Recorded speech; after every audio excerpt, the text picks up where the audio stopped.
Hey guys, real quick before we get into this video, I was editing it and then a thought occurred to me just as I was about to finish it up, so I'm just going to address it here. If you have come across leaks or data mines or anything like that that confirms, or not even confirms, just like you saw a leak that blah blah blah is actually coming in March or something like that, I don't care, and I actively will ban people who post that shit, because leaks and data mines, I've spoken about this in the past, leaks and data mines are not fun for the vast majority of us. We want to be surprised, we want to speculate, we want to predict, we want to have fun trying to guess what's coming. It is not fair to the devs, it is not fair to people like me, it is not fair to the general populace that you go around posting all this crap that has supposedly been shown. Not only that, leaks and data mines are notoriously unreliable and create false hope and false hype for things that are not going to end up coming to the game, and it creates a lot of hostile environments toward the devs just because something that people thought was supposed to be coming doesn't actually come to the game. So if you've got leaks and data mines, save them. If I see leaks and data mines, I will ban you from the channel forever. Okay? With that being said, enjoy the video. Hey guys, apology for the lack of discussion videos this week. I don't really have a lot planned out, so just kind of look forward to seeing a little bit more unscripted stuff. But I thought it would be kind of cool. It's been about a week since the PTB, as of me filming this, to go over the year 9 roadmap and kind of give my predictions for what I think might be coming. Now, if you don't know, the year 9 roadmap got revealed to us very recently with the release of the newest chapter, chapter 32, which is going to be Vecna and the Bard and the new map. So we already know what that is. We already know what's there. You know, in June is coming, all of that. But I thought it'd be really cool for us to take a look at the rest of it and kind of give my predictions. Now, obviously, we know in August we're getting Castlevania, which is really cool for me because Castlevania is one of my favorite horror franchises of all time, and August 10th is my birthday, so I really can't wait to see that. That's kind of like a little birthday present to me. I said this back in my PTB reaction, but it's a good fucking year for me to be a DBD fan, because Dungeons and Dragons is one of my favorite things, and it's coming to the game, and Castlevania is one of my favorite things that's coming to the game. But if you look at the roadmap, we've got in June, we've got the Dungeons and Dragons, and then an in-game event, which is the anniversary event. And then in July, of course, is going to be our new chapter with a licensed chapter that is only going to be a survivor. So that's the paragraph chapter. Now, that's the first thing I want to give my predictions on. So in the dev stream, Kote said that this survivor is going to be somebody who embodies the title. In other words, they embody the title of a licensed survivor. They are someone who is known for their survival instincts. And I have 3 guesses as to who it could be. My very first guess actually came from a chatter. One of my VIPs, Mazum, put in the chat that he thought maybe it might be Lara Croft. And I thought about that and I was like, that would be fucking sick. Now, I've never been a personal fan of the Tomb Raider series. I never really got into them, but I do think that Lara Croft would probably be like when you say, yeah, like that's probably it, right? Obviously some people are going to say, well, if it's not Lara Croft, it might be Nathan Drake. These are 2 people who are very exploratory, and they're both the ideal survivor type of thing. So it can honestly be either one of them. I personally would rather Lara Croft over Nathan Drake, and that's just because I hate Nathan Drake and his personality. I'm sorry, guys. If you're a fan of Uncharted, I'm sorry. I think Nathan Drake is a perfectly punchable little shit. I can't stand his ass, but either one of those is very possible, especially because it'd be very easy to tie in how they got into the fog, which is by exploring a ruin they shouldn't have, and you know, the entity taking them. Another idea that I thought of when I saw the roadmap was actually Indiana Jones, which is, again, we're in that little exploratory archaeologist territory, but again, India's survived some pretty surreal shit. And then the last guess I have is not technically mine. It's more of the community's. A lot of people have said it's going to be somebody from The Walking Dead, because that entire franchise is about surviving the zombie apocalypse. So it might be The Walking Dead. Actually, interesting. Now that I'm saying that, it could possibly be Left 4 Dead Chapter 2. That might be cool. So that's my guesses for that. Tome 20, obviously that we don't really have anything to go off of for guessing what the, who the tome could be about. But I'm really hoping for a dredge tome, like a full-on dredge tome, get some more look into what the dredge is as a creature, and understanding the story behind the Garden of Joy would be really, really good. I'm hoping we get a dredge and a Hattie tome for sure. And then also in July, we are getting the game mode, which is going to be the 2v8. So it's going to come sooner than later. I have given my opinions on 2v8 in the past. I'm not really excited for it. I will obviously be playing it when it comes out. I'm probably going to be doing a duo queue with Bran, and probably some other killer mains that I'm mutuals with, just to kind of see how it plays. But I'm not really excited for it, especially since we're going to be having like a very bare bones basic version of it, and I'm not really happy about that. I really wish they would release it with more of the killer roster and more of the survivor roster. I don't understand why we have to release these modes with so much locked behind it. It's very frustrating. Next up is, of course, in August, we're going to be getting Castlevania, so Dracula is going to be the killer, but the question is up in the air, who is going to be the survivor? Is it going to be the Belmonts, or is it going to be Alucard? I don't think it's going to be Alucard, only because while that would be cool, Dracula and Alucard coming into the game at the same time, I think Alucard is way too powerful to be a survivor. I know that's weird to say, because we have strong survivors, we have survivors with magic powers, and we have survivors that are also incredibly capable. And I always hate the argument, oh, that can't come to Dead by Daylight because they're too strong to be taken by the entity, which is an argument I've heard multiple times, not just of Vecna, just in general. You guys do understand that the entity is a multi-level cosmic being. The entity is proven to be multiversal. Canonically speaking, the entity exists outside of time and the universe. They can kidnap anyone from anywhere, from any dimension. We understand that, right?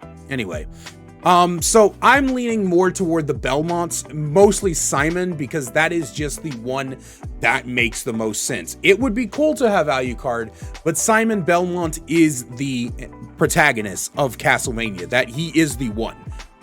So I'm definitely thinking it's going to be Simon Belmont. And then in September, so between August and October and September, we're getting a new modifier, which I don't think they've spoken about, which is interesting. So we've had the Lights Out modifier. Right now we're in the middle of the Chaos Shuffle modifier. Of course, My Little Oni was a big thing, not a big thing, but it was a thing as well. So they haven't really, as far as I know, I watched the dev stream. I don't remember them saying anything about a new modifier. I personally would probably like to see something that is similar to Lights Out with the perkless add-on list type of thing. But honestly, it could be anything. Actually, you know what I would like to see? I wonder if they would do it.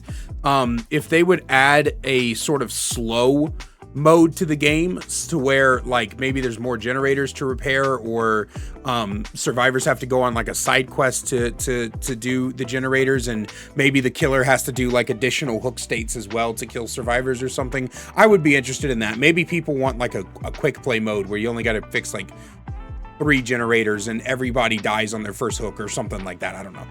I would personally like to see a slower mode, so maybe that's what's coming. I doubt it, but that'd be cool. Then in October, we're getting the 21st tome. So for tome 20, I would like to see Dredge and Hattie. For tome 21, I think we'd be able to maybe bring in the Unknown and Sable. It'll probably be about their turn to get their tome. So the Unknown and Sable would be interesting. There's been a lot of theories around Sable, and I would personally like to see if those theories are correct. People saying things like, oh, she's not actually Michaela's best friend. She's just somebody that the entity planted into Michaela's head, or some people saying that Sable actually works for the entity, stuff like that. And then the in-game event we're getting in October is very obviously going to be the Halloween event. I really do hope. I know, listen, I know there were some people who really hated the last Halloween event with the void and everything. I enjoyed it. I thought it was fun. It was underwhelming, but it was fun. You know what I mean? Like, if that makes sense. So I personally hope it comes back with a little bit of tweaks, maybe something more interesting for the killer with the void and everything. But I really do hope the void comes back. And then in December, we're getting an original chapter with a new killer, a new survivor, and a new map. Now, obviously, there's nothing to tell us what these new things could be. Me personally, I am hoping for a stealth killer. People are probably tired of hearing me bang on about stealth killers, but I noticed something interesting. I was on the Reddit and somebody pulled up a picture. They're like, who do you think is the best stealth killer? And they pointed out that most stealth killers in the game are licensed. We only really have 2 stealth killers that aren't licensed, so I would like another unlicensed stealth killer. I would really just like a stealth killer that I can use that that isn't complete dog shit. You know what I mean? I want a stealth killer. I want a stealth killer that like sits above the B tier, but isn't like stealth is their identity and they sit above the B tier. I would like that. Because we don't have anything like that. Like, technically, Chucky's a stealth killer, I guess. But he's a chase killer. Like stealth is something he has, but he's a chase killer, guys. Come on. So that's what I'm hoping. As far as the survivor goes, I am hoping that we get a new invocation with this survivor. You know, they're buffing the invocation Weave of Spiders this coming patch, so I'm really hoping that the new survivor has an invocation perk with them so that we can kind of see a little bit more about what behavior's prepared to do. I'm also, with the new killer, I'm hoping for more in-game perks. In-game is a build that I feel like doesn't get a lot of love, and especially, I really enjoy, I think out of all the builds that I like to do, in-game is probably my favorite build. Because it creates like a really more cool tense situation, so definitely. And then of course we'll be getting the Winter Wonderland event. It's not called Winter Wonderland, is it though? I forget what it's called. But we'll be getting the winter event, which is going to involve snowmen and snowballs and whatever the fuck else they come up with this year, which is something that I would actually like to praise behavior for. They do try to come up with new events every year. And then we're going to be getting Tome 22. I'm going to assume that Tome 22 is going to focus on the survivors in December. And the only reason I'm assuming that is because, unless I'm mistaken, and I probably am, but unless I'm mistaken, I think most original chapters have their own tome by this point, like most of them. So, you know, I'm probably wrong, but here's to hoping, right? And then in March, we're going to be getting a licensed chapter with just a new killer. Now, this is the interesting thing. A lot of people have asked me what I think is coming in March. With the Jason universe thing showing up and all of that right now, I think it's going to be Jason. I think that before the Jason universe announcement came out, we also got Jason in multiverses, so the license is indeed available. I think it's going to be Jason. People are like, no, it's not going to have Camp Crystal Lake. That sucks. And I get it, but it's probably going to be Jason. It's more than likely going to be Jason. That's the way I'm seeing it. So that's what I think it is. If you've got any other ideas, let me know down below. Oh, sorry. No, actually, my chat brought this up to me earlier. It could also be Art the Clown, because the director, the creator of Terrifier, has been wanting Art in DBD for a while.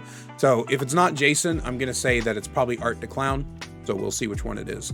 And then, of course, we're going to be getting the in-game event, which will more than likely be the Blood Rush event that we just got, the Blood Moon event that we just got this year. That'll likely be coming back with some improvements.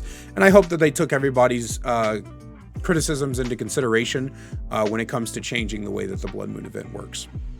Finally, in April, we're going to be getting a new chapter, a new paragraph chapter with a new survivor by themselves. This is going to be an original survivor, which is very interesting because the last time they did an original survivor by themselves was Michaela, and I think that's the only original survivor we've ever gotten that's like by themselves. So I'm very interested to see what they could do, because Michaela brought with her boons. So the last time they did an original survivor that was just an original survivor, that was the only thing in the chapter, she brought with her a complete new mechanic to the game. Like, not just new perks, a straight up new mechanic to the game, which was totems, or which was boons. So it's going to be interesting. It's going to be interesting. But yeah, I'm really hoping that the original chapter brings something new and inventive. I know that we just got invocations and people are wanting more of that, but hey, if they give invocations to the survivor in August and invocations to the survivor in December, then maybe the survivor in April can come up with a new mechanic as well. That's what I'm really hoping for. But that's all of my predictions for the year 9. That's what I'm hoping to see year 9. And of course, I want to know what you guys think. So let me know down below. I really appreciate it. And as always, a great big special thank you to my channel members listed on screen now. You want to find out how to become a channel member today, get awesome perks like seeing videos early, merch discount codes, and more, then please click that join button down below. I love you guys so much, and I will see you in the next one.